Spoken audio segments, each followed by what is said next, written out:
Élise Lucet.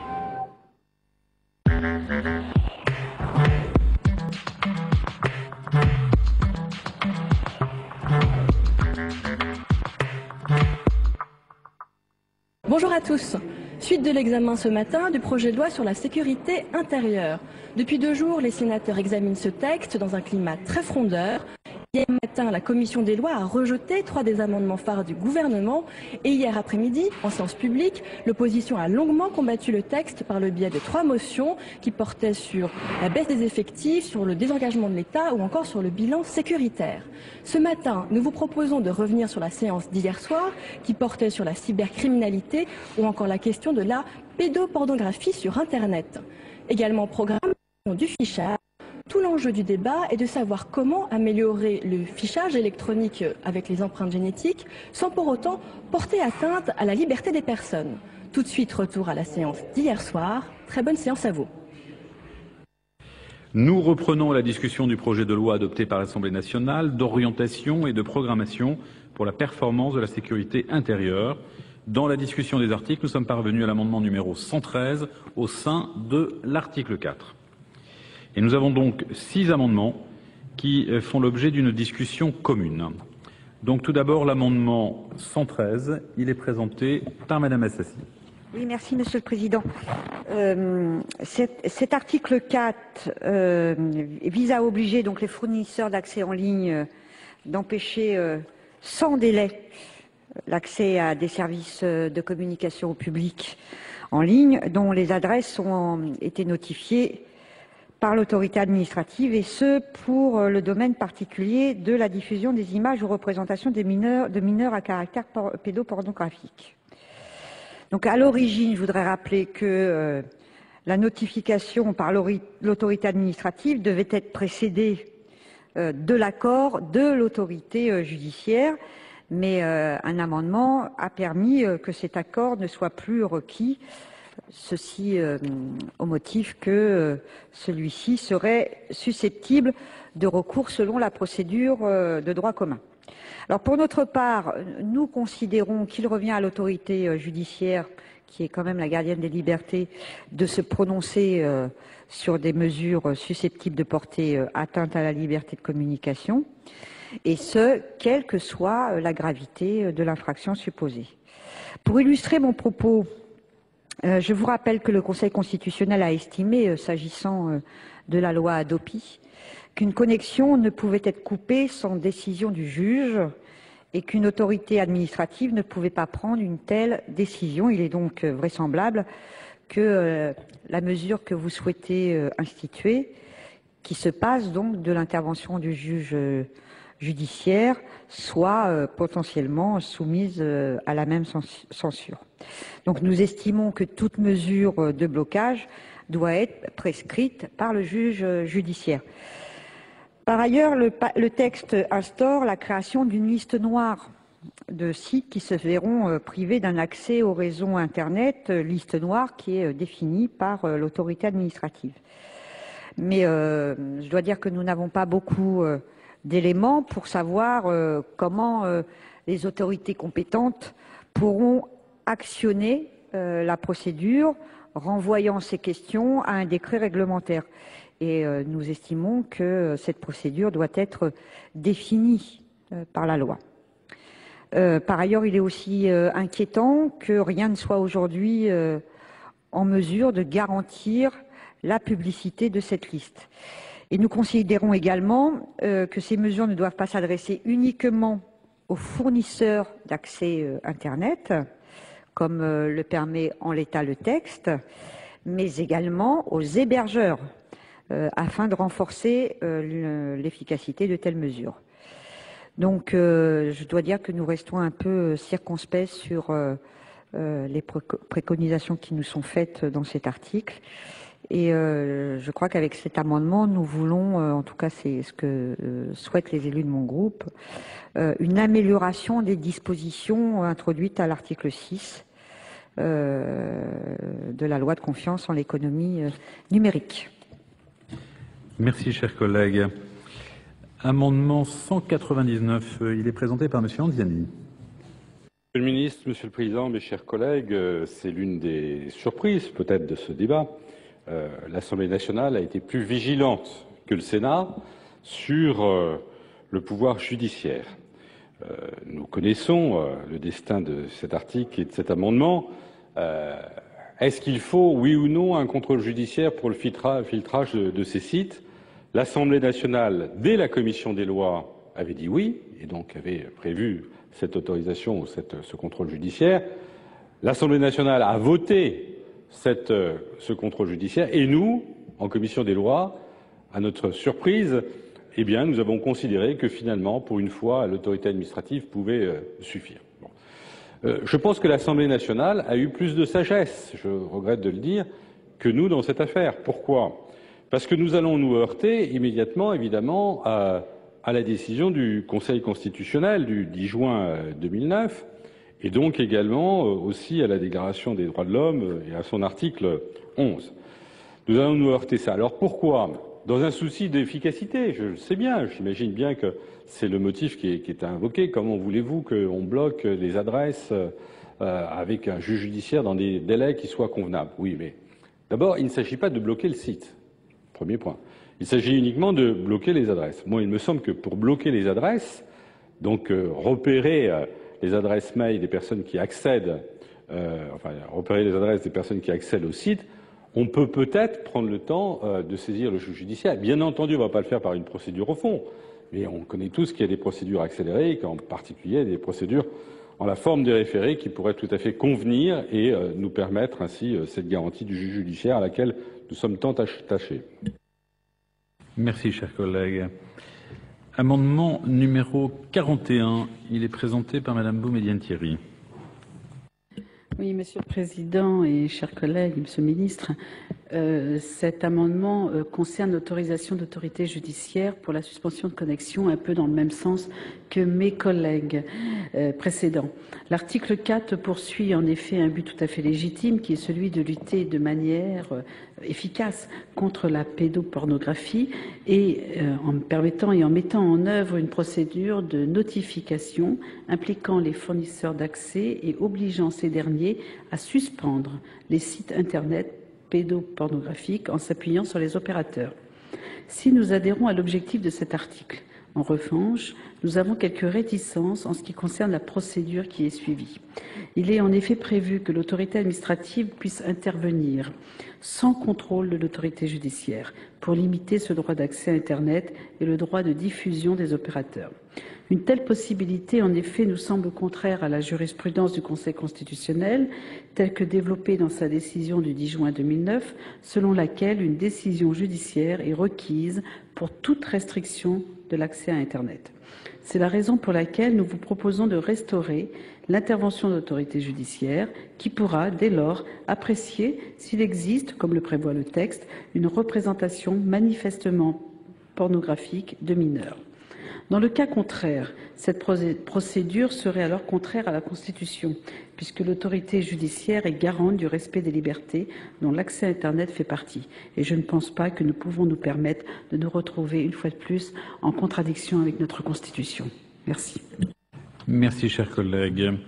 Le 89 tombe, le 309 rectifié, amendement identique. Il est présenté par Madame Escoffier. Oui, merci Monsieur le Président, Monsieur le Ministre, chers collègues. Je vais reprendre les arguments qui viennent d'être développés. Notre amendement, écrit dans la même forme, a pour objet de subordonner la procédure de blocage des sites à caractère pédopornographique à l'autorisation de l'autorité judiciaire et de ce fait de se conformer à la jurisprudence constitutionnelle. Je rappelle que dans une décision de 2009 580 décès du 10 juin 2009, relative à la loi Création et Internet, le Conseil constitutionnel a justement affirmé la compétence exclusive de l'autorité judiciaire pour suspendre la Internet, considérée alors comme une liberté fondamentale.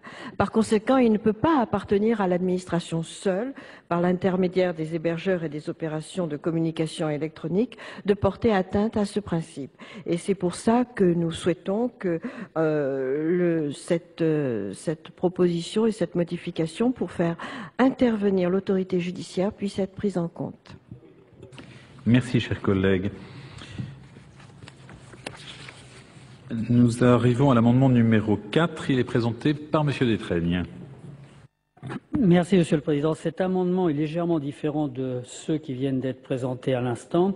Il ne remet pas en cause le dispositif prévu aujourd'hui par l'alinéa 3 de l'article 4 en ce qui concerne les sites manifestement ayant un caractère manifestement pédopornographique, mais il vise à combler un manque qui est celui des sites ayant un caractère pornographique, mais qu'on ne peut pas qualifier de manifestement pédopornographique. Pour cela, donc, il est prévu, au travers de cet amendement, que l'autorité administrative puisse saisir l'autorité judiciaire qui jugera s'il y a lieu ou pas d'engager les procédures concernant l'interdiction d'accès à ce site. Merci, chers collègues. Monsieur le rapporteur, quel est l'avis de la Commission ? Merci, Monsieur le Président, Monsieur le Ministre. Sur l'amendement 113, la Commission avait supprimé l'exigence d'une autorisation de l'autorité judiciaire pour permettre aux services de police le blocage de sites à caractère pornographique. Cette autorisation avait été introduite par l'Assemblée nationale contre l'avis de son rapporteur, je tiens à le souligner. L'argument avancé par l'initiateur de cette modification, fondé sur la décision du Conseil constitutionnel concernant la loi du 12 juin 2009, favorisant la diffusion et la protection de la création sur Internet, n'avait pas convaincu notre commission.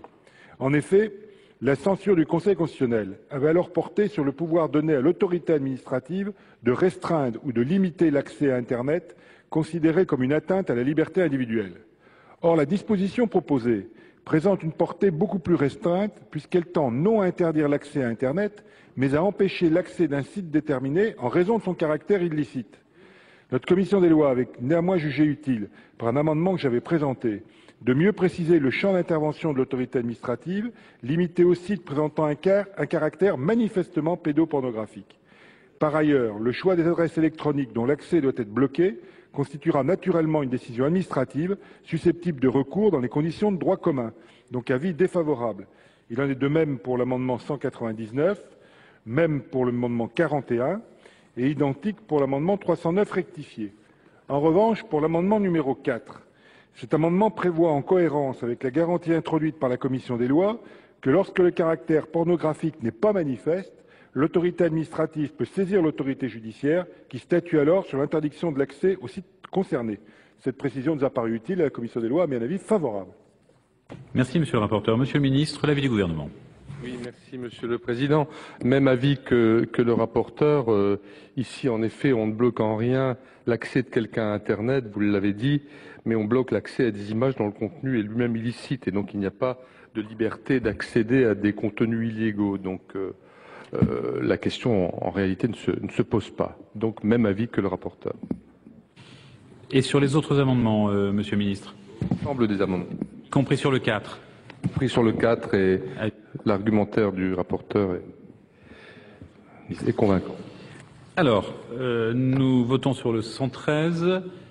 Pas de demande d'explication de vote. Que ceux qui souhaitent l'adopter veuillent bien lever la main. Défavorable sur le 4, hein, j'ai peut-être commis un lapsus là. Oui. Ah, pardon. Prie de m'excuser, je me mets dans le rythme. Hein. D'accord. Oh, c'est le début de la session. Donc, qui adopte l'amendement numéro 113? Si vous voulez bien voter, levez la main. Merci. Que ceux qui sont contre veuillent bien lever la main. Il n'est pas adopté. Même vote donc sur le 199, sur le 41, sur le 309 rectifié. Nous en arrivons à l'amendement numéro 4. Donc je rappelle, avis favorable de la Commission, avis défavorable du gouvernement. Pas de demande d'explication de vote. Que ceux qui souhaitent l'adopter veuillent bien lever la main.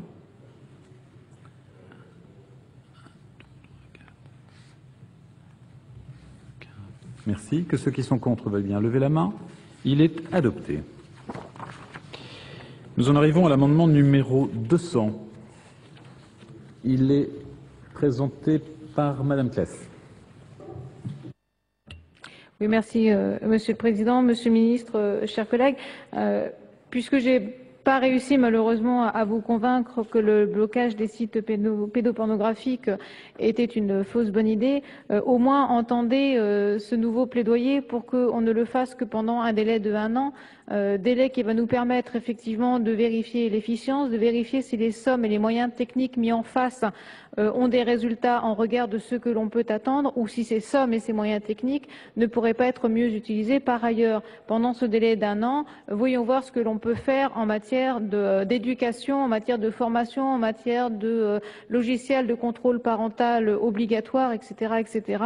Donc cet amendement demande à ce que le dispositif de blocage des sites pédopornographiques ne soit institué que pour une durée d'1 an, au bout de laquelle un rapport serait remis afin de juger de l'efficacité réelle de cet argent public et de l'utilisation de cet argent public pour la lutte efficace et effrénée contre la pédopornographie. Merci, chers collègues. Merci d'avoir totalement respecté le temps. On ne peut pas être mauvaise à tous les coups, Monsieur le Président. Alors, Monsieur le rapporteur, quel est l'avis de la Commission ? Monsieur le Président, Monsieur le Ministre, cet amendement propose que le dispositif de blocage des sites pédopornographiques soit mis en œuvre de manière expérimentale et qu'un rapport soit soumis au Parlement à l'issue d'une période d'1 an. Le premier point, le caractère expérimental, impliquerait que le législateur intervienne de nouveau dans 1 an, ce qui paraît lourd et peu efficace au regard de la lutte contre cette forme de criminalité. Quant au rapport, il me semble qu'il existe d'autres moyens plus efficaces pour permettre au Parlement de s'informer et de contrôler l'action du gouvernement sur une question qui, en effet, requiert la plus grande attention. La Commission a donc mis un avis défavorable. Merci, Monsieur le rapporteur. Monsieur le Ministre, l'avis du gouvernement. Oui, même avis que la Commission, et je pense que la démarche d'évaluation, car il faut une évaluation, pourrait intervenir dans un délai au minimum de 24 mois. Merci, Monsieur le Ministre. Pas de demande d'explication de vote. Que ceux qui souhaitent adopter cet amendement veuillent bien lever la main. Merci. Que ceux qui sont contre veuillent bien lever la main. Il n'est pas adopté. Amendement 201. Il est présenté par Madame Claes. Dans la mesure où c'était un amendement de coordination avec le 198, je crois qu'il n'a pas été adopté. Je pense qu'il tombe naturellement. Absolument. Amendement 202. Madame Claes. Alors, le 202 vise à déterminer les modalités d'exercice du droit d'accès au traitement des données résultant des notifications administratives par la Commission nationale de l'informatique et des libertés. En effet, les articles que nous venons de voter ou de ne pas voter, mais qui en tout cas viennent d'être adoptés, prévoient que le ministère de l'Intérieur va fabriquer et transmettre une liste noire d'adresses électroniques qui seront à bloquer.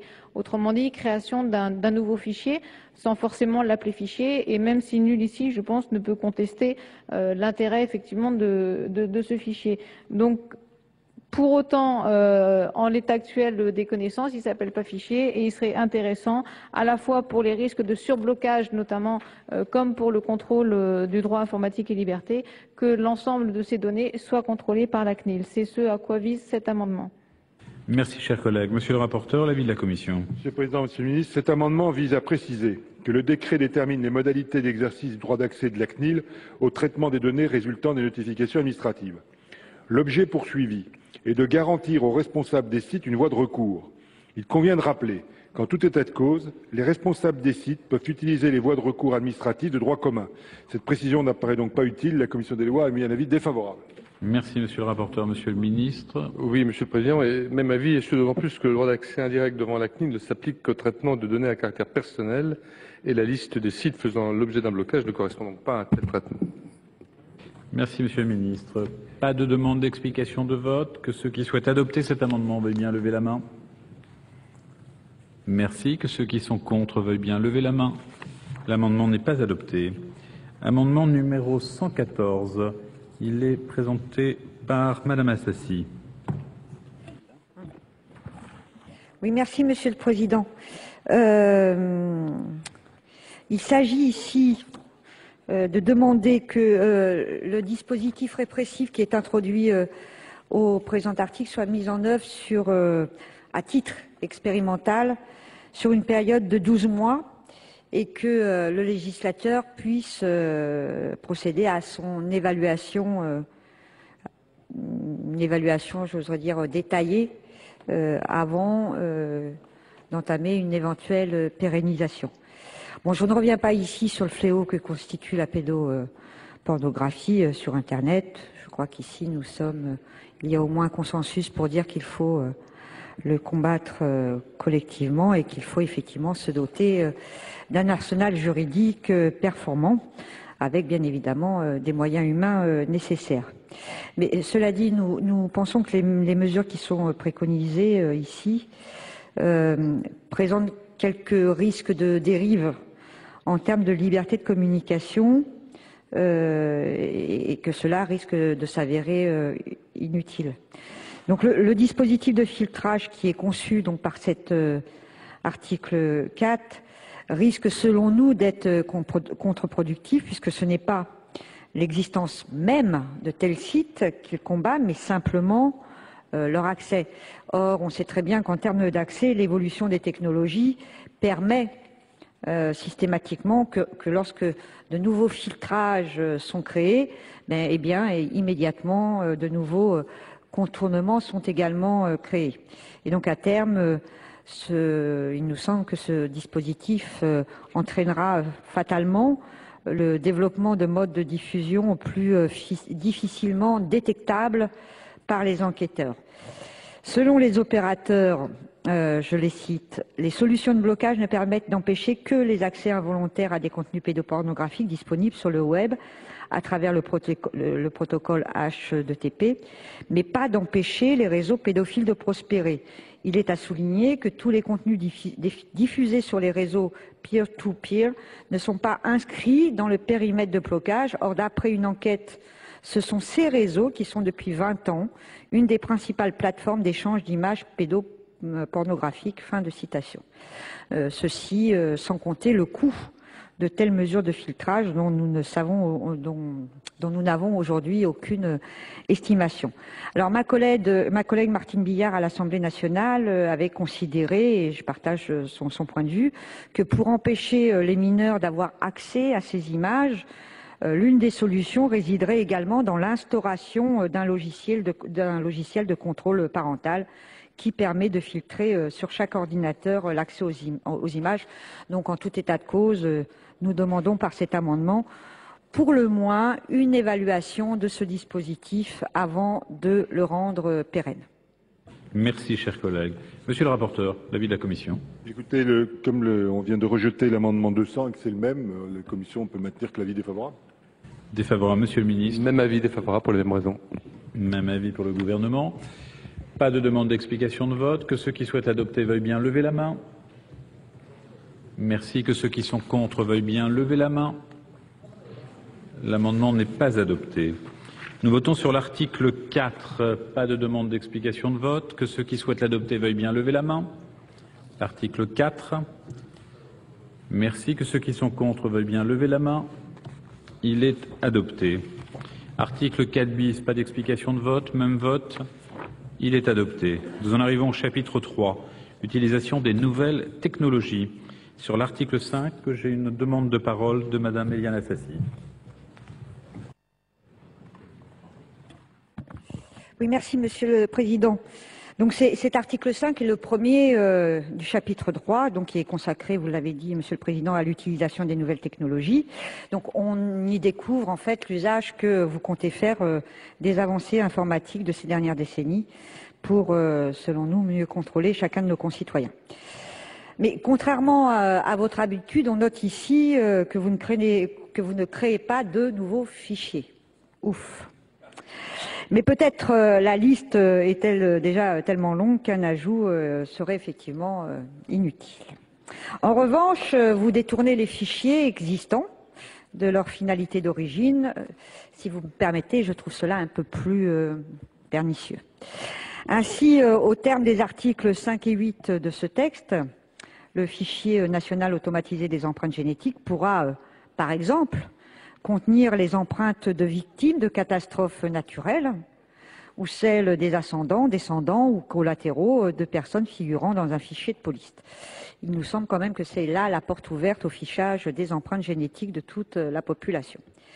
Donc ce fichier qui à l'origine est un fichier judiciaire deviendrait ainsi un fichier civil où la carte génétique de chacun de nous pourra être consultée par les autorités publiques.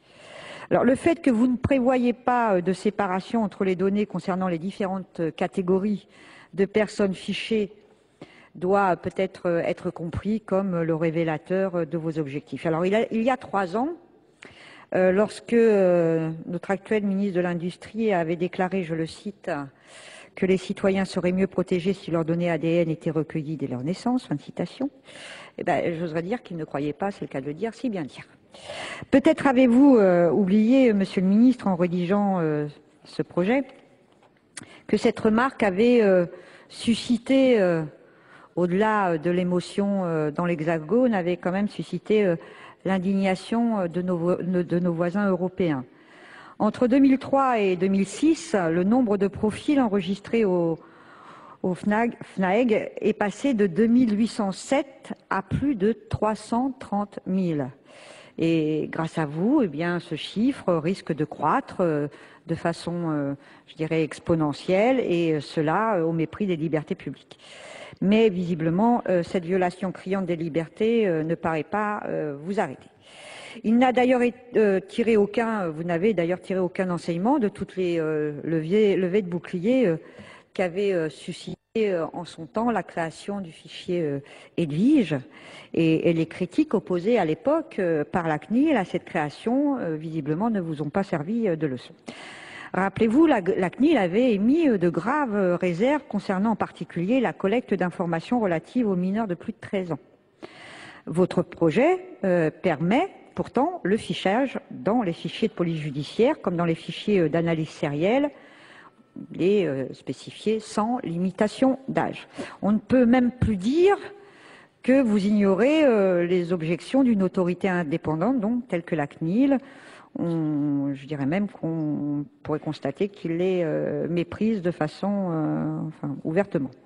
Donc avec la LOPSI, on pourra donc procéder au fichage de chaque citoyen dès sa naissance. Les conclusions du fameux rapport Benisti ont sans doute inspiré l'auteur de ce projet. Nos enfants sont dorénavant tous des délinquants en puissance, alors pourquoi ne pas les ficher dès leur sortie de couveuse, me direz-vous. Donc vous ne tenez pas compte des critiques de la CNIL, vous ne prenez pas en compte celles de la CNCDH, qui s'est elle aussi élevée contre le dérapage de ce projet. Mais s'agissant plus particulièrement de la CNCDH, la démarche est assez cohérente. Pourquoi respecteriez-vous des réserves émises par une autorité dont vous avez récemment organisé la disparition faute de pouvoir la museler? Alors, cela dit, nous estimons, pour ce qui nous concerne, qu'il relève de notre devoir de rappeler ou de vous rappeler que si votre gouvernement peut museler et mettre à bas nos autorités de contrôle interne, il sera quand même un peu plus difficile de faire la sourde oreille que la Cour européenne des droits de l'homme condamnera la France pour violation des libertés fondamentales. Rappelez-vous, en décembre 2008, le Royaume-Uni a déjà été condamné que sa législation permettait la conservation dans des fichiers de police des empreintes digitales, échantillons cellulaires et profils génétiques des prévenus, après la conclusion que ce soit par un acquittement ou par une décision de classement sans suite des poursuites pénales menées contre eux. Or là, le projet qui nous est soumis contient des dispositions qui sont identiques à celles condamnées par la Cour européenne. Donc je pourrais conclure sur le fait qu'aucune entrave aux droits de l'homme ne vous arrête lorsqu'il s'agit de disposer d'une fiche sur chaque citoyen. Merci, chers collègues. Je n'ai pas d'autres demandes d'explication de vote sur l'article 5. Que ceux qui souhaitent l'adopter veuillent bien lever la main. Nous votons sur l'article 5. Que ceux qui sont pour adopter l'article 5 veuillent bien lever la main. Merci. Que ceux qui sont contre veuillent bien lever la main. Il est adopté. Article additionnel après l'article 5, amendement numéro 115. Il est présenté par Monsieur Fischer. Oui, Monsieur le Président, Monsieur le Ministre, je souhaite poursuivre la démarche d'Eliane Assassi en proposant à travers cet amendement un article additionnel qui est ainsi rédigé. Et bien entendu, cela pour clarifier très clairement notre position qui vient d'être développée, à savoir que les dispositions de ce projet de loi donnent au fichier national des empreintes génétiques, fichier purement judiciaire, une finalité qui n'est pas la sienne. Ce fichier de police ne peut en effet contenir des empreintes de personnes présumées disparues ou de sa parentèle. La collection de ces données impose la création d'une base de données distincte pour éviter tout risque de dérapage et d'amalgame. On a à ce titre déjà malheureusement pu apprécier les limites des fichiers STIC et JUDEX qui font notamment craindre que les empreintes d'une parentèle se retrouvent mêlées à celles des délinquants. Et là, nous avons des exemples que l'on pourrait citer. Nous estimons que la modification apportée au texte par notre commission des lois visant à imposer un enregistrement distinct des données civiles, certes c'est un mieux, nous le concédons, mais n'apporte pas toujours les garanties souhaitées. Cette modification du texte qui a pour but de prendre en compte les critiques émises tant par le président de la CNIL que par la Commission nationale consultative des droits de l'homme ne permettra pas une parfaite étanchéité des données. Et cela, nous en avons longuement discuté avec notamment la Ligue des droits de l'homme, c'est sa proposition. Eh bien, nous souhaitons vivement qu'un fichier administratif spécifique soit créé pour assembler les données qui doivent rester purement civiles. Merci, Monsieur le Président. Merci, chers collègues. Monsieur le rapporteur, l'avis de la Commission. Monsieur le Président, Monsieur le Ministre, cet amendement vise à créer un fichier d'empreintes génétiques spécifique dédié aux recherches d'identification des personnes décédées inconnues afin de séparer les recherches d'identification à finalité administrative des recherches à finalité judiciaire. En réalité, le dispositif retenu pour le projet de loi satisfait le même objectif à moindre coût puisqu'il prévoit à l'article 8 la création d'une sous-base étanche du fichier national des empreintes génétiques qu'on appelle traditionnellement le FNAEG. Ceci limitera la consultation des données de la sous-base aux seules recherches concernant l'identification d'une personne décédée inconnue. J'ajoute que la Commission des lois a renforcé les garanties ainsi présentées, d'une part en garantissant le bénéfice de l'étanchéité à toutes les empreintes génétiques recueillies pour l'identification d'une personne disparue, et d'autre part en créant une procédure d'effacement des empreintes génétiques recueillies. Donc un avis défavorable. Merci, Monsieur le rapporteur. Monsieur le ministre, l'avis du gouvernement. Oui, avis défavorable pour les mêmes raisons. Merci. Pas de demande d'explication de vote. Explication de vote, Monsieur Fischer. On vient de dire qu'on aurait toutes les garanties quant aux procédures d'effacement. Eh bien ça, nous voudrions bien pouvoir le vérifier, car nous savons que de nombreux fichiers, eh bien, aujourd'hui, contiennent un certain nombre de données qui, depuis plusieurs années, auraient dû être effacées. Et je crois que dans la crainte que nous formulons, eh bien, c'est à la fois concrétiser l'expérience que l'on a de l'utilisation d'un certain nombre de fichiers et à partir de là, eh bien, ne pas croire finalement prendre pour argent comptant ce que l'on nous dit, parce que bien souvent, on ne dispose pas des moyens pour mettre à jour les fichiers. Et en termes de personnel, avec la RGPP, on voit bien que la justice, eh bien, se trouve mutilée et certaines obligations, eh bien, par là, ne sont pas tenues et respectées. Merci, chers collègues. Pas d'autres demandes d'explication de vote. Que ceux qui souhaitent adopter cet amendement veuillent bien lever la main. Merci. Que ceux qui sont contre veuillent bien lever la main. Il n'est pas adopté. Nous votons sur l'article 6. Pas de demande d'explication de vote. Que ceux qui souhaitent adopter cet article veuillent bien lever la main. Merci. Que ceux qui sont contre veuillent bien lever la main. Il est adopté. Amendement sur l'article 7. Amendement 203. Madame Boumedienne-Thierry. Oui, chers collègues, l'identification d'une personne par ses empreintes génétiques nous permet de reposer la question de l'immigration et du regroupement familial. En effet, Monsieur le ministre, vous vous souvenez, il y a quelques mois, votre collègue, Monsieur Besson, ministre de l'Immigration, a décidé de ne pas signer le décret d'application de l'article 111.6 du Code de l'entrée et du séjour mettant en place le test honteux de l'ADN pour les candidats étrangers au regroupement familial. Nous sommes nombreux ici à nous être élevés contre ce test inique, contraire aux principes de notre République et inadapté aux réalités sociales et familiales contemporaines.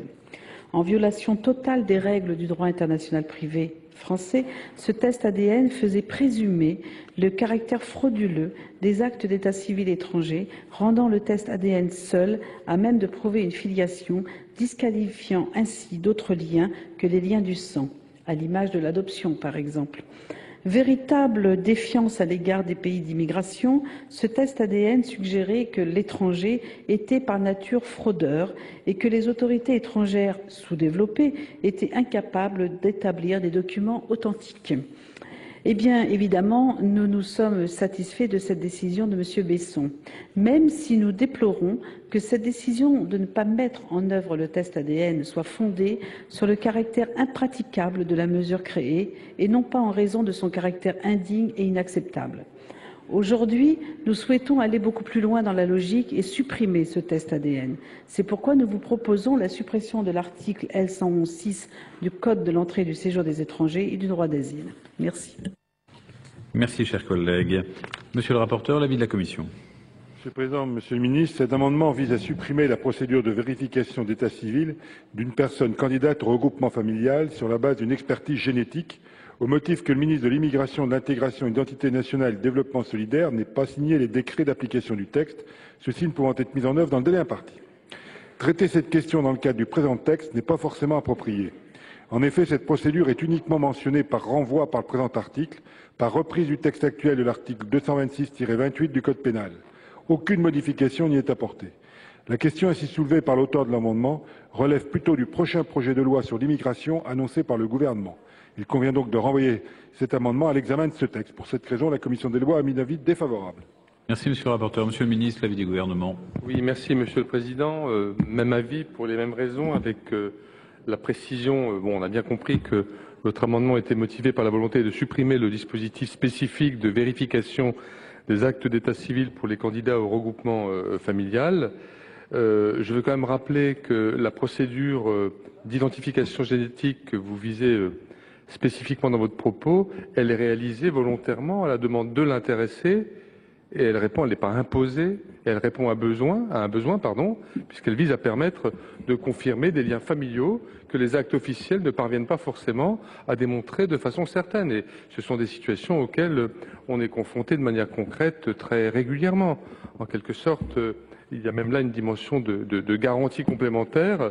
Et j'ajoute, par rapport à ce que vous pourriez évoquer comme risque d'abus de cette procédure, dont je rappelle l'esprit et le sens, eh bien, c'est une procédure extrêmement encadrée dans ses modalités comme dans son objet, et il convient de sanctionner les personnes qui recouraient illégalement à l'identification génétique lorsqu'elle n'est pas autorisée par la loi. Donc on ne fait pas n'importe quoi, et l'article 7 que nous proposons vise bien à mettre en cohérence les dispositions du Code pénal avec celles du Code civil, et donc on ne peut effectivement, en complément de ce que vient de dire le rapporteur au nom de la Commission, que nous opposer votre amendement, madame.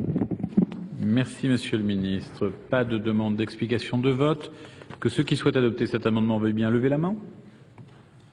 Merci. Que ceux qui sont contre veuillent bien lever la main. L'amendement n'est pas adopté. Nous votons sur l'article 7. Pas de demande d'explication de vote. Que ceux qui souhaitent adopter veuillent bien lever la main.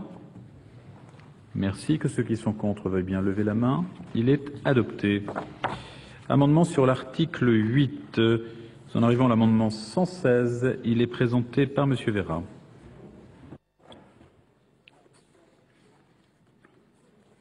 Coordination, vous avez raison. Nous votons sur l'article 8. Pas de demande d'explication de vote. Que ceux qui souhaitent l'adopter veuillent bien lever la main. Merci. Que ceux qui sont contre veuillent bien lever la main. Il est adopté. L'article 9 est supprimé. Nous en arrivons à l'article 9 bis. Amendement 419. Il est présenté par Monsieur le rapporteur au nom de la Commission des lois. Oui, cet amendement précise le mode de financement du fonds de soutien à la police technique et scientifique que la Commission des lois a créé par l'article 9 bis. Ce financement sera assis sur la valeur des biens retrouvés et non sur les polices d'assurance. J'ai d'ailleurs recueilli l'accord des assureurs sur ce mode de financement et je sais qu'une négociation devrait avoir lieu entre ceux-ci et le ministère de l'économie et des finances pour fixer les modalités du prélèvement très rapidement pour que ce fonds puisse être opérationnel. Donc bien évidemment, la Commission des lois a bien avis favorable sur mon amendement. Merci, Monsieur le rapporteur. Monsieur le ministre, l'avis du gouvernement. Le gouvernement est favorable à cet amendement. Défavorable. Pas de demande d'explication. Le gouvernement est favorable. C'est ce que nous disions. Merci. Pas de demande d'explication de vote. Que ceux qui souhaitent l'adopter veuillent bien lever la main. Merci. Que ceux qui sont contre veuillent bien lever la main. Il est adopté. Nous votons sur l'article 9 bis. Pas de demande d'explication de vote. Que ceux qui souhaitent l'adopter veuillent bien lever la main. Que ceux qui sont contre veuillent bien lever la main. Il est adopté. Article additionnel avant l'article 10. Amendement 204. Il est présenté par... Pardon. Monsieur le Président, il s'agit d'un amendement qui est le fruit des apports successifs des réflexions sur la question du contrôle des fichiers qui ont été menées à l'Assemblée nationale et au Sénat. Il pose un principe général, simple, permettant de sortir du débat partisan tout en ménageant les intérêts des services relevant tant de la sécurité intérieure que de la défense et de la sûreté de la nation. Voilà le principe. Le contrôle des fichiers de police passe par la loi dans la mesure où la question relève bien des garanties fondamentales accordées aux citoyens pour l'exercice des libertés publiques pour lesquelles le législateur est appelé à fixer les règles au terme de l'article 34 de la Constitution. Mais son application ne doit pas être rigide. Ainsi, les traitements qui répondent à une même finalité portent sur des catégories de données identiques et dont les mêmes destinataires doivent être autorisés par un acte règlement unique. Le texte de l'amendement précise également les éléments d'information et d'usage qui doivent accompagner la création de ces fichiers. Il préserve la compétence exclusive du pouvoir réglementaire pour les traitements intéressant la sûreté de l'État ou la défense avec un contrôle de ces fichiers par la délégation parlementaire au renseignement et il veille à organiser un régime spécifique pour les mineurs visant à réduire la durée de conservation des données personnelles les concernant. Notre proposition nous semble équilibrée. Elle assure l'action des forces de l'ordre et de la justice, mais elle le fait dans la transparence et dans le respect des libertés publiques. Merci, M. Perronnet. Monsieur le rapporteur, quel est l'avis de la Commission ? Je vais vous le donner, Monsieur le Président, Monsieur le Ministre. Le présent amendement reprend le texte de l'article 4 de la proposition de loi de messieurs Détraigne et de Escoffier, vie privée à l'heure des mémoires numériques. Il est sans doute préférable de ne pas transférer à nouveau ces dispositions qui trouvent leur origine dans une proposition de loi de simplification du droit qui avait été présentée à l'époque par M. Warsmann. La Commission des lois a donc bien avis défavorable. Merci, Monsieur le rapporteur. Monsieur le ministre, l'avis du gouvernement.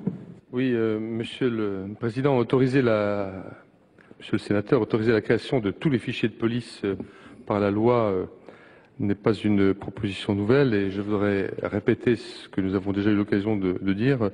Nous avons à l'heure actuelle, vous le savez, une répartition des compétences entre la loi et le règlement et elle semble à la fois intelligente, adaptée, opérationnelle et surtout respectueuse de la Constitution. De plus, la loi informatique et liberté détermine les règles de création des fichiers de police. On ne fait pas les choses n'importe comment, même quand il n'y a pas besoin d'une loi spécifique, et elle impose de plus un certain nombre de garanties, notamment sur la finalité des bases de données, sur leur mode de contrôle, et cette répartition est donc respectueuse des libertés individuelles, et la CNIL rend sur chacune d'ailleurs de ces bases de données un avis motivé et publié. Et donc cette démarche, toutes ces garanties étant rappelées, est également compatible et nécessaire et compatible avec les nécessités opérationnelles des services, mais encore une fois dans le strict respect des principes que je viens de rappeler. Merci, Monsieur le Ministre. Alors nous votons sur le 204. Y a-t-il des explications de vote ? S'il n'y en a pas, que ceux qui souhaitent l'adopter veuillent bien lever la main. Merci. Que ceux qui sont contre veuillent bien lever la main. Il n'est pas adopté. Amendement sur l'article 10. Amendement 117. Il est présenté par Madame Labarre. Chers collègues, cet article, comme le suivant, procède à la codification dans le Code de procédure pénale des articles relatifs aux fichiers de police de la loi pour la sécurité intérieure de 2003, en créant un chapitre réservé à ces fichiers. Mais il élargit le champ des données collectées. Il place les fichiers de police sous le contrôle des procureurs de la République, contrôle dont la portée sera donc relative, étant donné que ces derniers sont sous la tutelle de l'exécutif. Pourtant, le contrôle de l'accès de l'utilisation des fichiers de police devrait être assuré par l'autorité judiciaire qui, au terme de l'article 66 de la Constitution, est la gardienne de la liberté individuelle. Or, le parquet n'est pas une autorité judiciaire du fait de sa dépendance à l'égard de l'exécutif. La référence est la Commission européenne des droits de l'homme, arrêt Medvedev du 10 juillet 2008. L'article prévoit que les données relatives aux personnes définitivement innocentées pourraient être malgré tout conservées dans les fichiers pour des raisons liées à la finalité du fichier, formule dépourvue de la moindre signification. Les personnes innocentées par la justice n'ont pas, par définition, d'antécédents, sauf évidemment dans d'autres affaires. Or, on voit donc mal pour quel motif les informations les concernant figureraient dans les fichiers d'antécédents judiciaires, si ce n'est pour d'autres affaires. Pire, l'article oblige au maintien des informations dans le fichier, même lorsque les personnes bénéficient d'un non-lieu ou d'un classement sans suite. Autrement dit, on considère comme antécédent justifiant le fichage une procédure qui s'est révélée vaine. Ce type d'élargissement pourra donc faire tripler de volume les fichiers d'antécédents judiciaires. Pour toutes ces raisons, nous demandons la suppression de l'article 10. Merci, chers collègues. Monsieur le rapporteur, l'avis de la Commission. Monsieur le Président, Monsieur le Ministre, l'amendement 10 du projet de loi codifie à droit constant, pour beaucoup de ces dispositions, le droit en vigueur relatif aux fichiers d'antécédents judiciaires. Ces outils ont démontré leur efficacité. Leur suppression proposée par cet amendement entraverait sérieusement la lutte contre la délinquance, donc on peut mettre qu'un avis très défavorable. Merci, Monsieur le rapporteur. Monsieur le Ministre, l'avis du Gouvernement. Oui, Monsieur le Président. En effet, même avis, l'article 10 du projet de loi codifie les dispositions existantes sur les fichiers d'antécédents judiciaires, les traitements d'analyse sérielle et le fichier des personnes recherchées, tout en les adaptant aux nécessités opérationnelles et surtout en renforçant les garanties apportées aux personnes. Et le texte, par exemple, institue un magistrat spécialement chargé de contrôler le fonctionnement des fichiers d'antécédents judiciaires et des traitements d'analyse sérielle. Et celui-ci, donc, bénéficiera d'un accès direct au fichier et détiendra des pouvoirs d'effacement et de rectification identiques à ceux du procureur de la République. Et donc, ce serait tout de même paradoxal, par cet amendement, de supprimer, en supprimant l'article 10 du projet de loi, ces garanties, ce droit actuel, et donc renoncer ainsi à ces garanties nouvelles proposées par le gouvernement. Avis défavorable. Merci, Monsieur le Ministre. Pas de demande d'explication de vote. Que ceux qui souhaitent adopter cet amendement veuillent bien lever la main. Merci. Que ceux qui sont contre veuillent bien lever la main. Il n'est pas adopté. 3 amendements qui font l'objet d'une discussion commune. Le 9 rectifié bis, il est présenté par Monsieur Le Cerf, peut-être, non? Le 9 rectifié bis.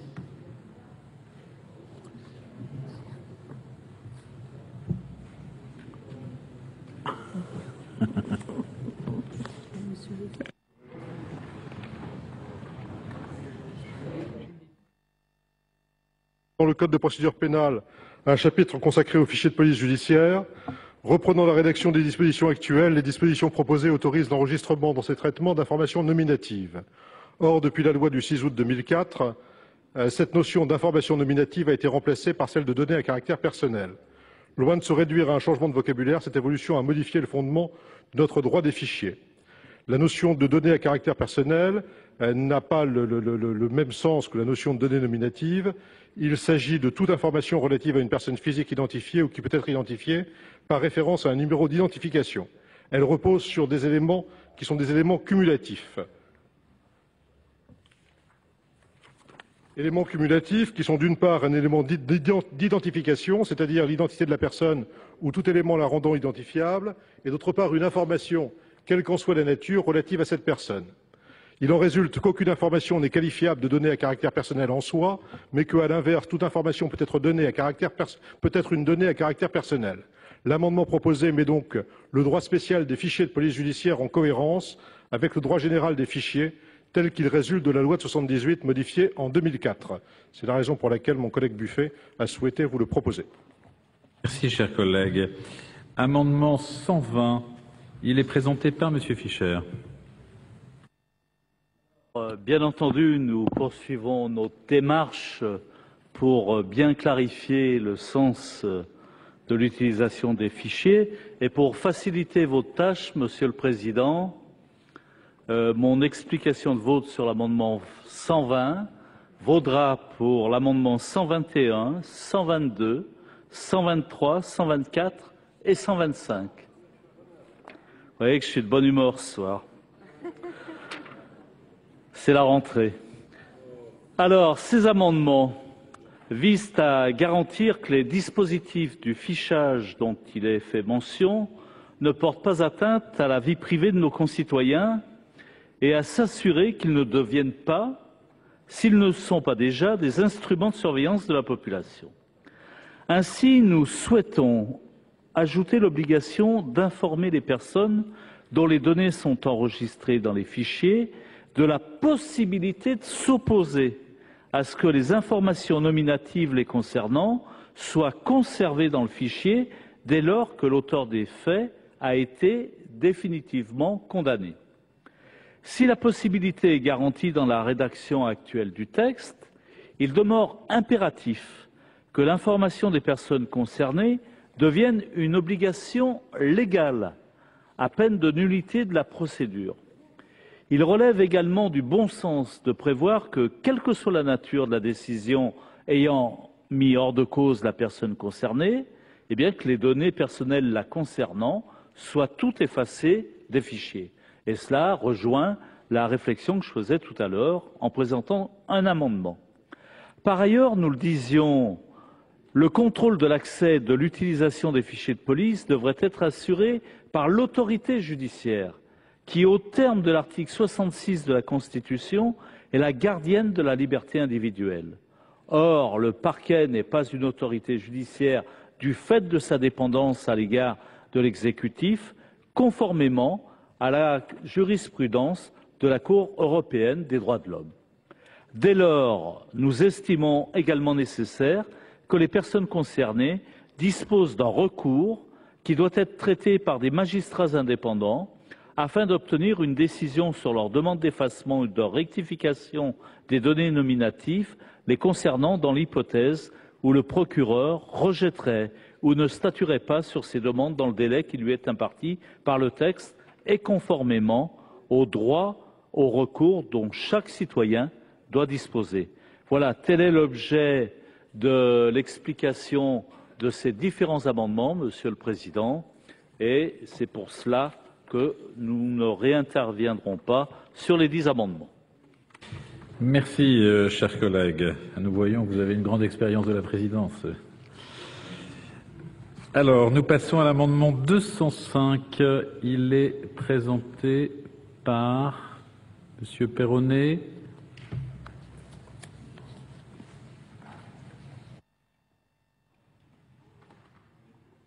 L'article 10 du projet de loi accorde aux victimes d'infractions à la loi pénale la faculté de s'opposer à ce que les informations nominatives les concernant soient conservées dans le fichier dès lors que l'auteur des faits a été définitivement condamné.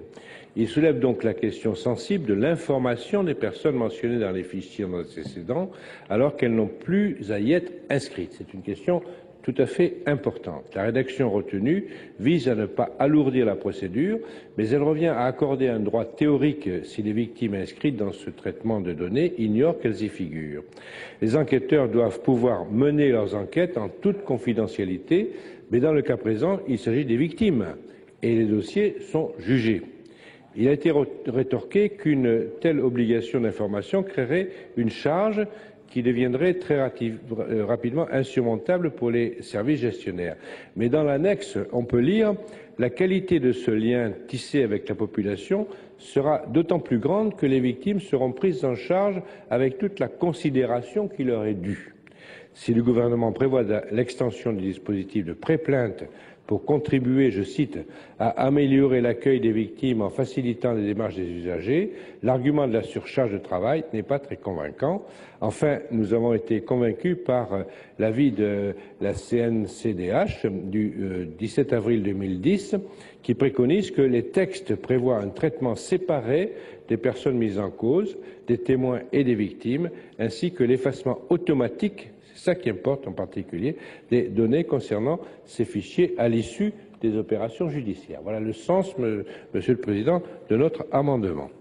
Merci, chers collègues. Monsieur le rapporteur, l'avis de la Commission sur ces trois amendements. Oui, Monsieur le Président, Monsieur le Ministre, sur l'amendement 9 rectifié bis, cet amendement propose d'harmoniser le droit des fichiers de police judiciaire avec le droit général des fichiers, en remplaçant la terminologie information nominative par celle plus précise et plus rigoureuse, comme l'a expliqué Jean-René Le Cerf, de données à caractère personnel. La Commission a mis un avis favorable. L'amendement 120, cet amendement prévoit que les victimes sont expressément informées des données les concernant dans les fichiers à peine de nullité de la procédure.